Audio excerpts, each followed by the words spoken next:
ওরকম ইউটিউব চ্যানেলে সকলকে স্বাগত জানিয়ে আজ আবার একটা নতুন ভিডিও নিয়ে চলে এলাম।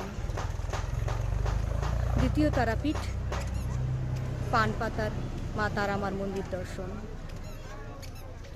অপূর্ব গ্রাম্য মনোরম পরিবেশে হুগলির গোঘাটের কুমারগঞ্জ মোড় থেকে পানপোতা গ্রামে এই তারামায়ের মন্দির।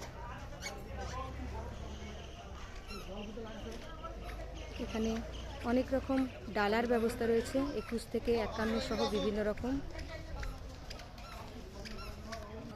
যজ্ঞকুণ্ড রয়েছে। মন্দিরের ভোগ প্রসাদের ব্যবস্থা 10 টাকার মধ্যে টিকিট কেটে রাখলে বা কুপন কেটে রাখলে 51 টাকার বিনিময়ে অন্ন ভোগ পাওয়া যায়। গাড়ি রাখারও সুবন্দোবস্ত রয়েছে।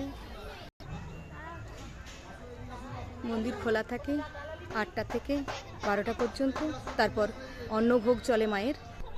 মোটামুটি 2টো পর্যন্ত বন্ধ থাকে মন্দিরের গর্ভগৃহের দরজা, তারপর আবার 2টো থেকে 5টা পর্যন্ত পুজো হয়, তারপর সন্ধ্যা আরতি। আপনারা যদি বর্ধমান থেকে আসেন তাহলে বর্ধমান থেকে একলক্ষী রাস্তা ধরতে হবে, আর যদি আরামবাগ বিষ্ণুপুর থেকে আসেন তাহলে তারকেশ্বর বাঁকুড়া রোডে এসে ব্যাঙ্গাই থেকে একলক্ষী রাস্তা ধরতে হবে।